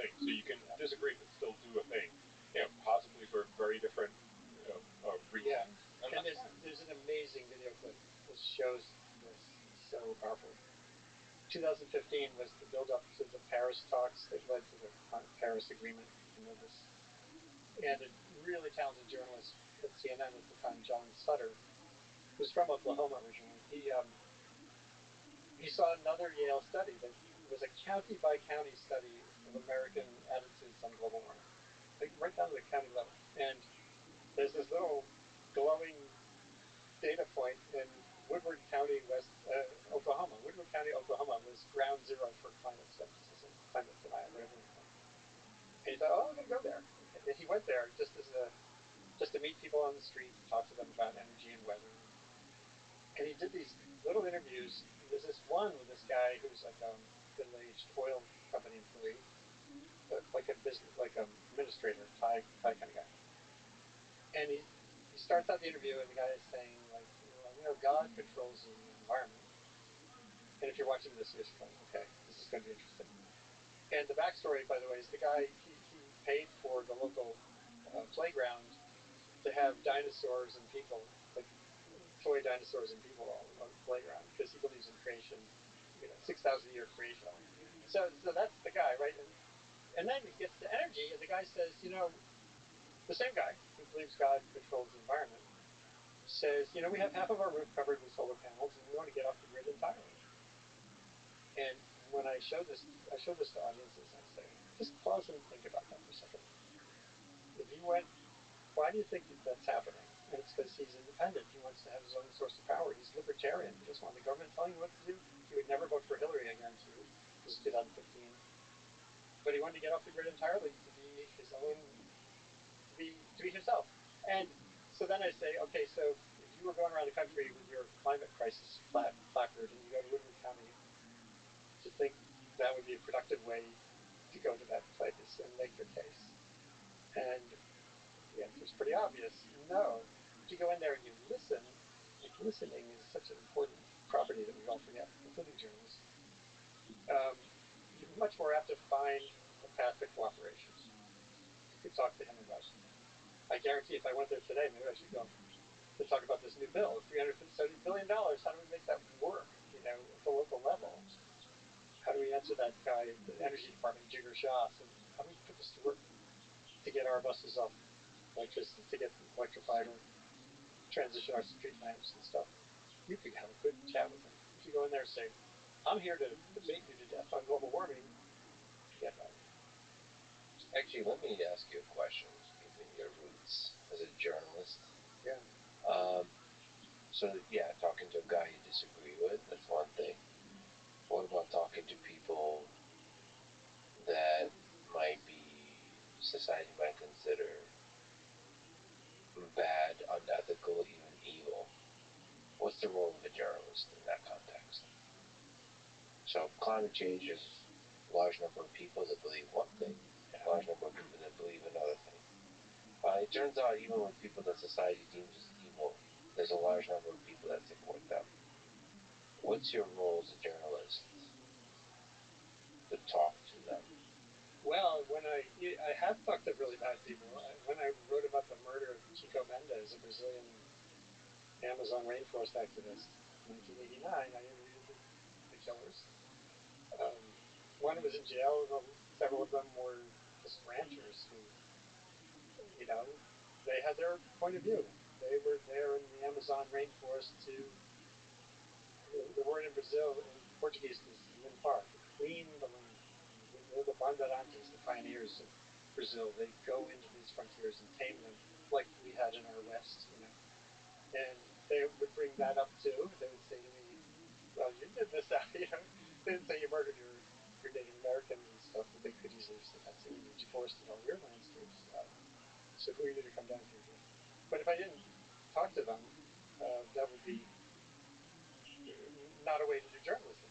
But when you talk to them, did you empathize with them, or did you push back? Because that's the ultimate question. Like, if you want to understand, if you talk to Hitler in 1941, do you empathize with him, or do you push back? Because most journalists would push because they're trying to signal to fellow journalists, right, and to people back home that the journalist, is on the right side. But if you actually want to understand the person, you should empathize. If you want to be the kind of person that actually understands, the full arc of history, you need to empathize. I find that journalists, a lot of times, perhaps they're protecting their job, their reputation, their sanity, are not willing to empathize. Yeah, well, I think this happened with Joe Manchin. I'm not doing any kind of equation here related to him. Yes. Joe Manchin. Yes. Or Trump. I mean, Trump. I interviewed the guy, Will Hepper, I mentioned, who was physicist at Princeton, who thinks carbon dioxide is the greatest thing in the world and we should have more of it in the atmosphere. I profoundly disagree on that point. But I interviewed him for an hour, and it was so interesting because he was trying to kind of rope-a-dope me into making it about CO2 and climate because he's a super smart physicist. And I kind of said, let's talk about some other things. And we started talking about education and science education. He went on for like 20 minutes about the vital importance of better science education for Americans. He drew on people he knew from Europe, Hungary. A bunch of Nobel Prize winners came from some town in Hungary, at least a couple. And he said that he learned their teachers. At any rate, he went into a long exposition on that. He then defended climate science. He said, we need more climate science. He says, I love this stuff. I love the ocean buoys. There are now thousands of them in the oceans charting clear pictures of ocean circulation and satellites. And he said something really important that many people discount, which is we need sustained investment in monitoring this planet. We neglect our systems that just tell us what's happening, and that's happened over and over again. So if I had gone into the train of the fight over CO2, some journalist friends might say, "Oh, that was good matchup." But I found these really profound and important things that I wanted the world to know about in the context of whether Trump was going to have him as a science advisor. And so if I hadn't gone there, and a lot of people, if you look back, I got hammered for doing that even from friends. And then later, John Holdren, who had been Obama's science advisor for 8 years, he said, I would rather have Will Hepper as Trump's science advisor than no science advisor. In other words, there's a landscape of things that are important. He recognized that Hepper is really smart about defense and all kinds of things too. So it's like you do have to sort of screw up your, ideally, screw up your courage, but then not necessarily get into the. It's like with the guy in Oklahoma. You go in looking for the differences, you'll find them. You can amplify them. You can leave with this paralyzed sense of nothing having happened that was useful. Or you can find these nuggets that are, everyone is a human being.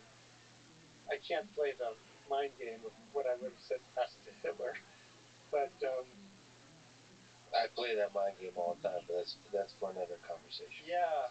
That many in my family that have suffered under him. Nevertheless, he is a human being. Yeah. And people sometimes caricature Hitler, saying like that's when you mention Hitler, the conversation evolves. But I don't agree. I think sort of these extremes are useful thought experiments to understand. Because if you're not willing to take your ideals to that extreme, then maybe your ideals need some rethinking. From a journalistic perspective, all that kind of stuff. A number of years ago, my wife and I were with our veterinarian, who's German-born, Dr. Bach, B-A-C-H. We were talking about the dog and stuff, and then we were talking about Trump. And he just mentioned in passing, he said, my mother voted for Hitler. Wow. That hit me like a brick. Yeah. Because it was these, at the very least, understanding how pathways that lead to people doing things like he did in order is essential, and the only way to understand that is to dig in and ask questions and get uncomfortable. It still makes my hair prickle when I think back to him saying, yeah, my mom voted for Hitler. It somehow makes it super real. Like, oh, yeah, there's elections, there's real people living their lives. Exactly. Struggling with a broken economy and all kinds of having their own little personal resentments and all that kind of stuff. Let me ask you about presidents, American presidents.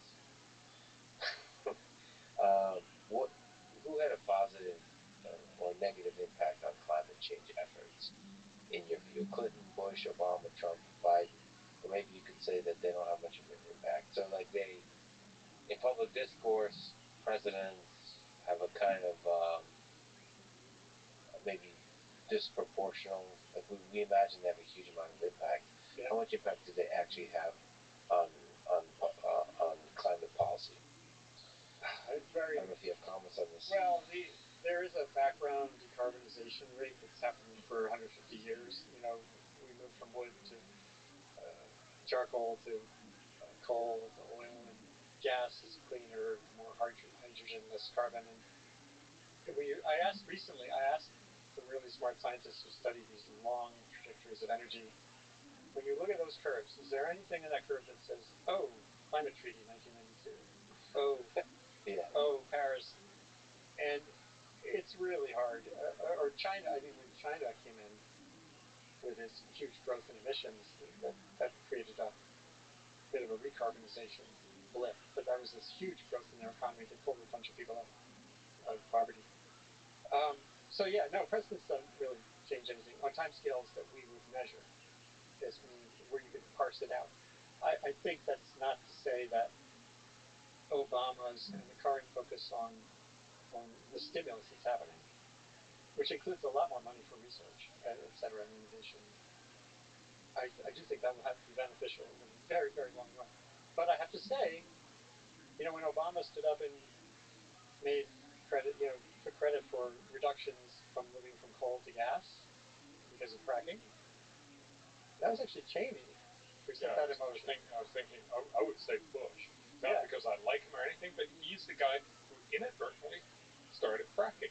Right? And it goes further back than that. It was a federal investment in fracking in the 60s and 70s, and then this one guy in Texas, right here in Texas, George Mitchell, who cobbled together technology, and that led to this real dramatic change from gas to coal that mostly played out in the Obama years, but that really was stimulated by Cheney's early energy task force in 2001 when they were getting in office.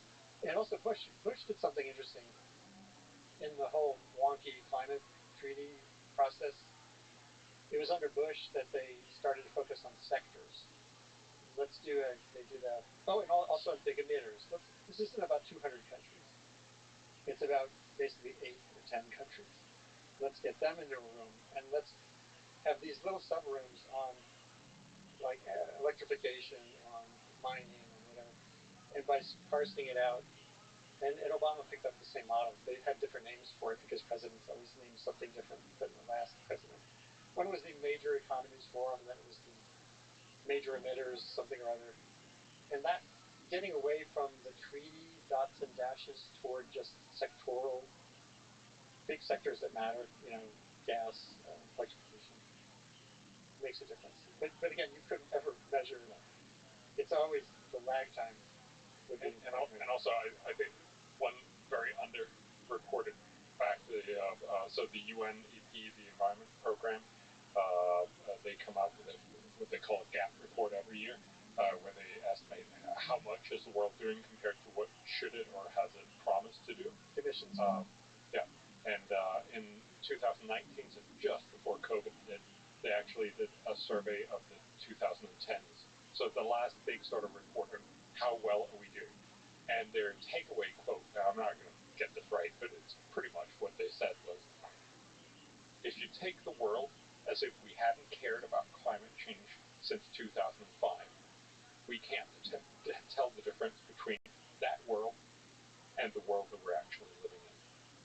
So despite the fact that we've had 10 years of immense focus on climate, and everybody talks about it, and the Paris Agreement, which is perhaps the biggest global sort of agreement in what we're going to be doing, you can't actually tell. And that, I think, is incredibly important, because what it tells you is all that we're doing is not even on the margin. It's sort of smaller than that, and I'm not sure what that is. But we're basically dealing in, so for instance, the UK loves to point out that they have dramatically reduced their carbon emissions, and they have. They've really dramatically lowered their emissions, but mostly because they've deindustrialized. They basically said, look, we're just going to be bankers for all of you guys, and then everybody else is going to produce our stuff, which of course is great for Britain, or I don't know if it's great all do that. And so most of what we're trying to do right now is sort of, this virtue signaling. It makes us feel good. It's sort of, yeah, on the margin or in the very tiny margin. But what we basically, and that was Andy, your point with China. And the reason why we can't tell the difference, of course, is because China basically became the workshop for everyone. And so not only did they lift more than 500,000 people out of poverty, sorry, half a billion, yeah, 500,000,000 people out of poverty, but they also, basically took over most production in the world. And so, of course, many rich countries could decarbonize or at least reduce their carbon emissions and feel very virtuous about it. But fundamentally, we haven't solved how does the world do this. And that's why I think we're also left with this sense of not only are we being told this is an unmitigated catastrophe, and that's why this is the only thing we should be focusing on, but also somehow, and we can all fix it. And I don't think we have any sense of how hard this is actually going to be. And that's, of course, why I would go back and say, look, the only way you're going to fix this is through innovation, because if you have something that's cheaper than fossil fuel, you fixed it. If you have something that's harder and costlier and more inconvenient, no, you're just not going to make it. And getting more time by cutting vulnerability. Yes. The pockets of vulnerability on the planet are huge, and they're identifiable, and you know what to do. What are the biggest pockets of vulnerability? Well, they're infrastructure, cities. No, it's where people are living and what their capacities are. So moving people. How do you decrease the vulnerability in the world? What are the big affordable housing? One reason so many people moved out of San Francisco and adjacent cities into the countryside and then had their houses burned down is because they can't afford to live in the city anymore. So affordable housing in cities can limit exposure to, in that case, wildfire. Durban, South Africa, got terrible, devastating flood they had this past year. Who was washed away? Poor people who don't have any place to live, so they settled in a floodplain along a stream bed that's livable, when it's not raining buckets. And those are vulnerabilities that are there because of dislocation, housing. Tacloban, this typhoon that hit the Philippines terribly ahead of the Paris talks, or was it the previous one? No, it was the 2013. Yeah. Thousands died. Most of the stories that were written were framed around climate change because Pope made a deal about it. It was just before the climate talks of that year. And what happened, partially why there were so many losses, was Tacloban city had quadrupled in population in the last 30 years. And most of the people coming into the city were poor, looking for work, and settling in marginal places where a storm surge hit them. So those are things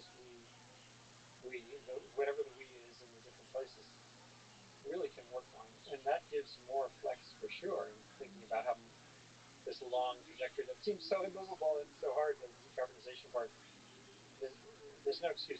I wrote a piece, I guess a year ago. I said there's a vulnerability emergency hiding behind this climate emergency label.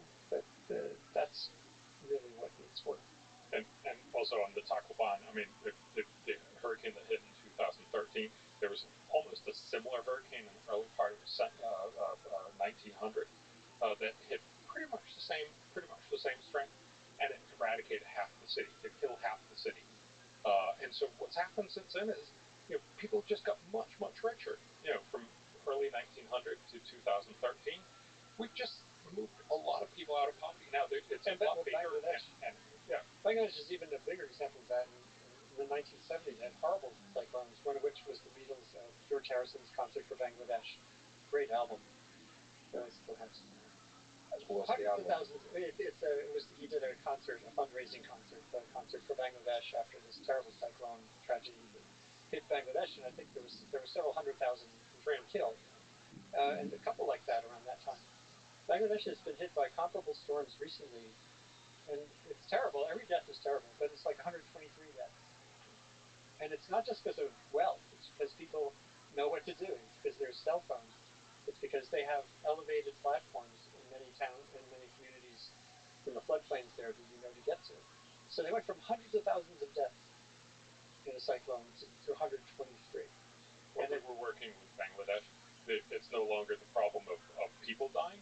It's the fact that their cattle die. So they wanted cattle places where you can herd your cattle. This is their capital. And it's not to make fun of it, but it's an amazing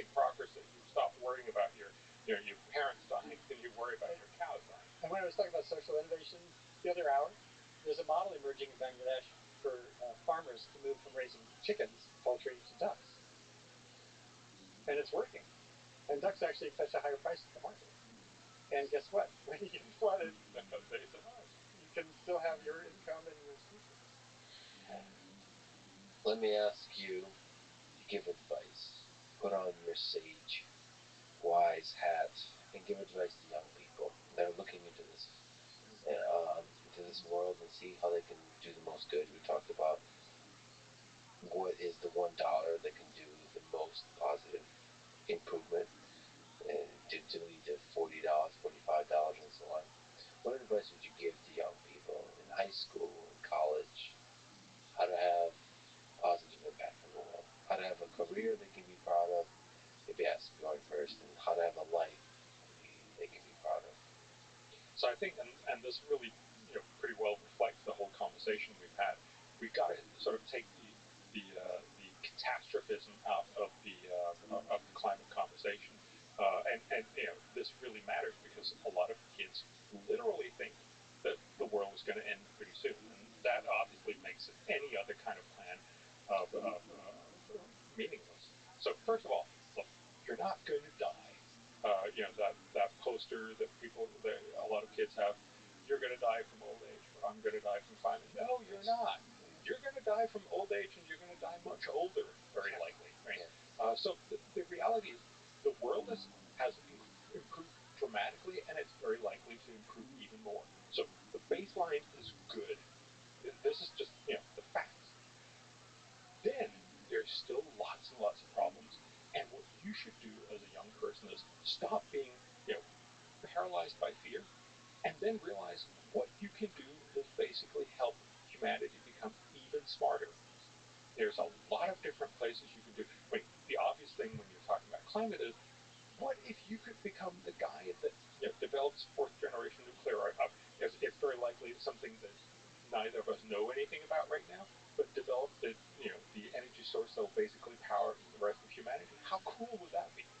That's one of the many things you could do. But again, also remember there are lots and lots of other things that need solutions. So what about you become the guy that makes or the girl that makes the social innovation in Tanzania or in Kenya?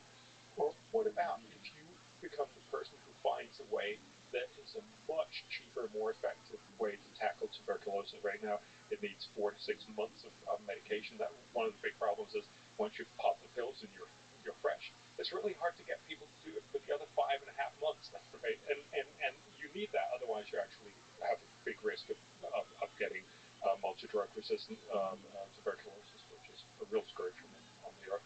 So what if you develop that? So the truth is, not only can your life be much better when you sort of ditch that doomerism, but it also becomes much more possible for you to be a positive part of making sure that you do that properly. Why has the world improved so much? Because our parents and grandparents, they made all this work. This was all their innovations and a lot of hard work. And I'm incredibly grateful that they've done it. But now it's kind of time to pay back. So you've got to do this for our grandkids. You've got to make those innovations, make those policy opportunities that'll make the world an even better place. Totally. And to me, there's never been a better time to be effective as a young person, because the internet, connectedness, you can brainstorm with someone in another country just as easily as you can brainstorm with someone down the block when we were kids. As I said earlier, my pen pal was letters are taking weeks. And so the key properties, ideally, that young people would do well to cultivate are, well, certainly adaptability, because change is changing. Not just, the rate of change is changing. These layers of change are all piling up on each other. Um, Having an ability to understand the information environment is a fundamental need now that wasn't a need when we were growing up. We read a few newspapers. My dad would turn on the nightly news, and Walter Cronkite would say, "That's the way it is." That's the way it is. And that's so not the way the media environment is now. So courses in media literacy should be kind of fundamental parts of curricula from like kindergarten on. Parents can do the same thing. There's a woman at URI, University of Rhode Island, Renee Hobbs, who teaches a course in propaganda literacy. And she said, you know, the history of the word is not bad. Propaganda can be good. It's pro. It's for the church. Yeah. She did a wonderful chat with me, and she laid this out. But understanding when it is propaganda, like the tobacco, you know, there is totally a difference between that and that, but cigarette ads and journalistically acquired information. So key to everything Bjorn was talking about too is just understanding how to not be sucked into this information environment and spit out as a paralyzed, doomist entity. Because once you have the ability to step back, then you can use Twitter or whatever you're on to find people who might have a skill set you don't have that is something you need to do to incorporate, to harness, to do the thing you want to do in the world. Finding your way to make the world better. And it can have nothing to do with climate. But if it makes a few more people's lives better, then overall you're leading to a better capacity for all this stuff. So that, and then the climate problem, the prismatic, giant nature of it, is what makes it so daunting, but it also gives everybody an opportunity. Like, there's something for artists, scientists, poets, everybody needs to get in the game. I just spent some time with Kim Stanley Robinson, who wrote that book, Ministry of the Future, which is this sprawling novel about a worst case outcome that everyone in India is dying, you know, so fiction can help experiment. Different kinds of fiction, different kinds of arts can help us sort of experiment with what the future might look like in different ways. And just get started. And the other thing, unfortunately, that's needed. I think I first said this in 2008 when someone asked me something about climate. I said, weirdly, you have to sort of have a sense of urgency, but a sense of patience at the same time. Like, just roll those words around in your mind. Like, what does that mean? Urgent and patient. How could that possibly be? But actually, it really is the reality. There is an urgency that is building gas that's cumulative. It doesn't go away like smoke when it rains. And every year that happens, it's adding to risk. And you can kind of wake up completely freaked out urgent, but when you realize energy transitions take time, then you have to sort of find patience or whatever your word is for that.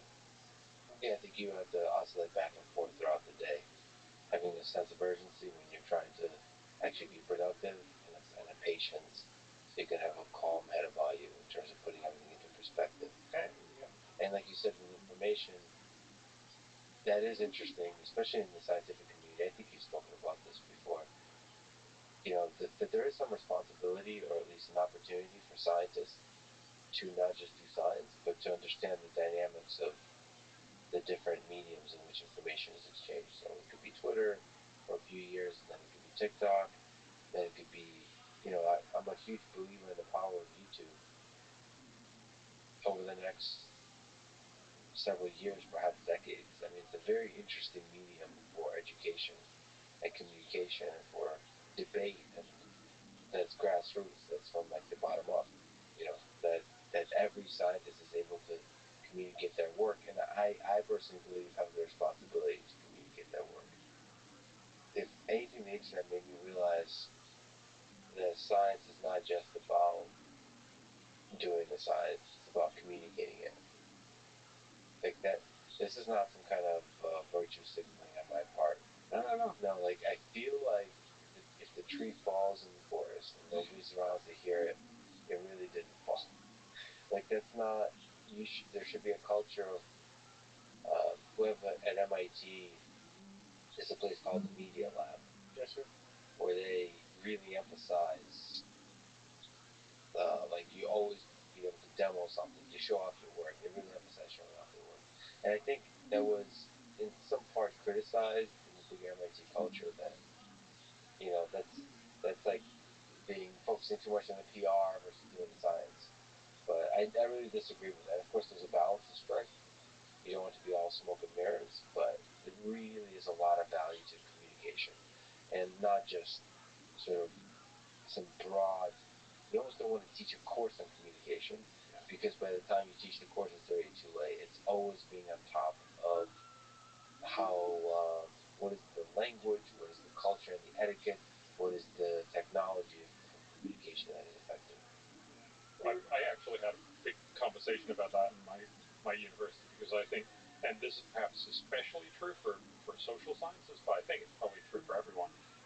Just simply communicating what it is that you've done in research makes it possible for you to sort of get an outsider's perspective and see, did I just go into an incredibly deep hole that just 3 other people really care about in the world, or is this actually something that matters to the world? And being able to explain what it is that you've done to everyone else makes my sort of sense is, if you can't say it in a couple of minutes, it's not necessarily true, but it's probably because it wasn't all that important. There was a hashtag generated maybe 7 years ago by a Caltech PhD candidate woman, and it was fantastic. The hashtag was "I am a scientist because," and she posted it with a picture of herself with her answer.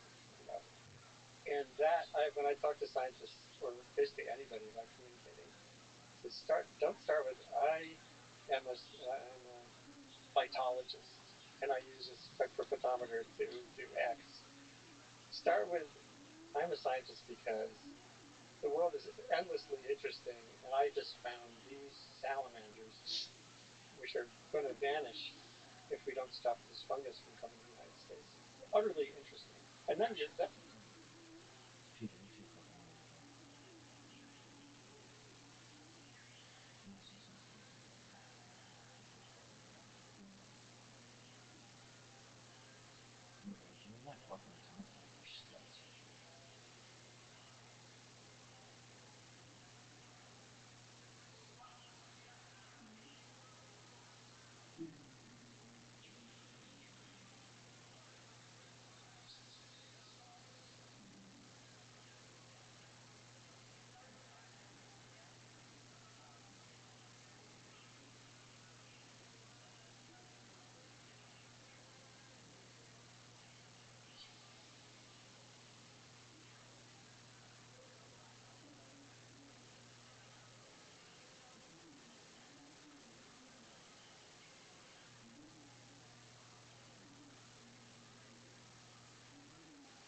fuck is that one song that she's got?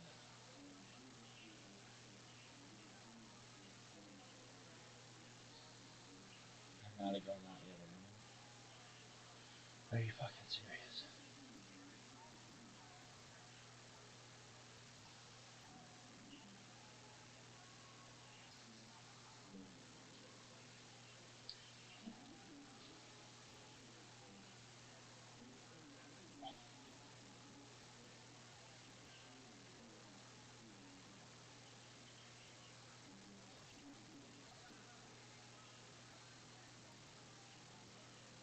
What's her best song? Perhaps.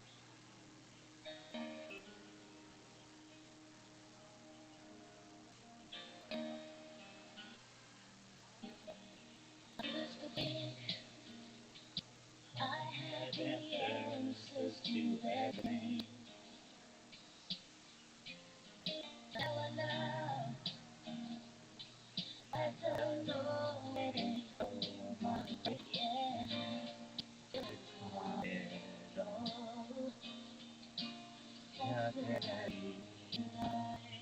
I'm a girl, not a woman. All I need is more than my time between. I'm not a girl. There is no need to fight me. It's time to face up to this on my own. I've seen so much, so don't shut my eyes. I declare,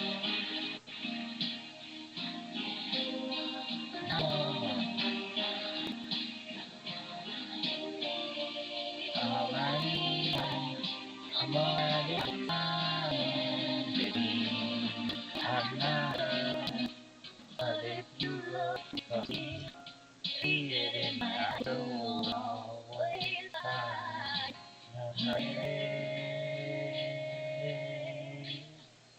I'm not a girl, don't tell me what to be. I want to find you, find on me. It's mine, I want that it's mine. The wild man between. I'm not a girl, not yet. No. All I need is time.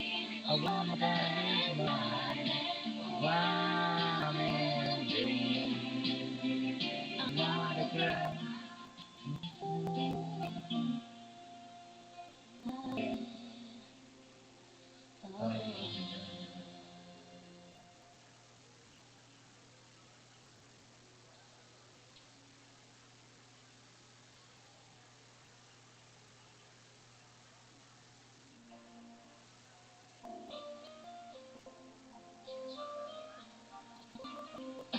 You come here and are with me.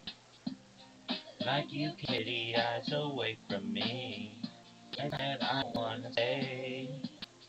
Every time you come too close, I wait. I wanna bleed in everything that you say. Cause I'm so good, but if you with me, too slow. They say you know, sometimes I run, so I hide, sometimes scared of you. But all I really want is to hold you tight. I need you day and night, day and night. Yeah, I don't feel shy. Every time that I walk by, that you look for me. You'll see that you're the one. I wanna believe in everything that you say. Cause it sounds so good, but if you want me to so we just have to know. Sometimes I run, sometimes I'm scared. All I really want is to hold you tight. Treat me be with day and night. All I really want is to hold you tight. Treat me be with day and night. Wanna be all I can. See, this is where I could be. Give me I trust in you.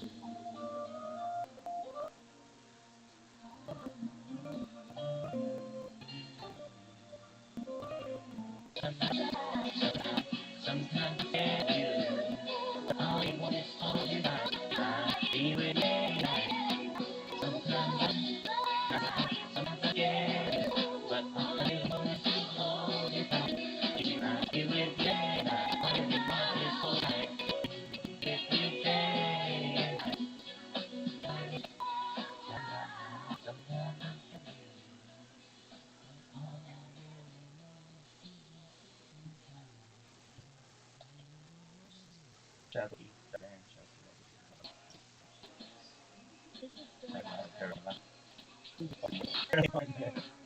She wakes up, but she's not on the door. Her smile, no they're waiting for. This Hollywood girl, and she's a side cry, cry, cry, in her lonely heart, thinking if there's nothing, then why do the tears I did there to wake up? And what is it she keeps on in it? But tell me, isn't she lovely, this Hollywood girl? She's a star, but she cries, cries, cries in her sleep. And why do these tears coming out? And the winners, lucky. I got about this Hollywood girl. She's somebody. Why? There is nothing to I feel she's so lucky. She's just not alone. Everything she's so lucky. But I'm not alone.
That was amazing. Great job, Rupert. I appreciate the spirit.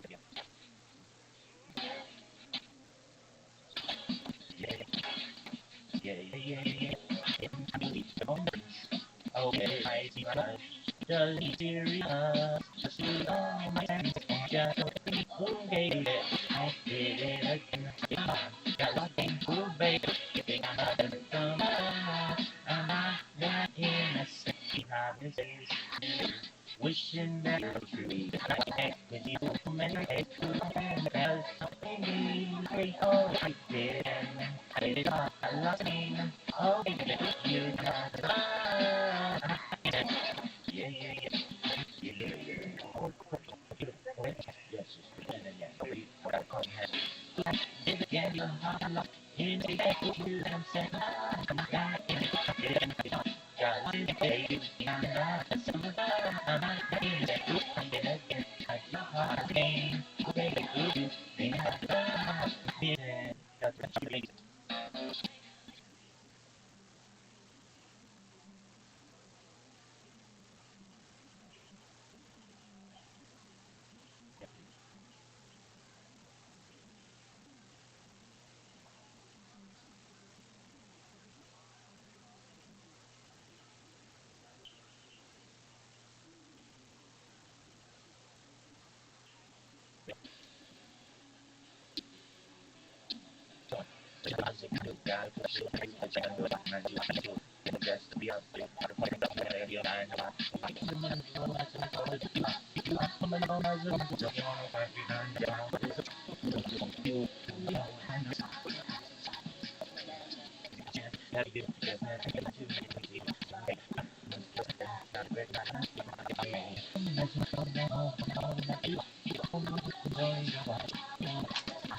Then you got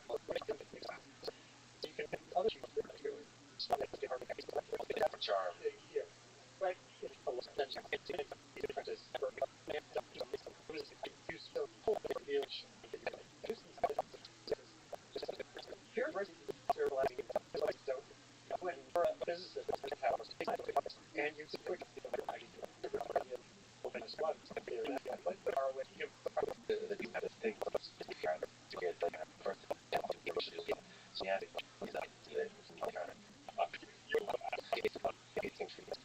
Always something practically thinking words go to people like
all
Thank you.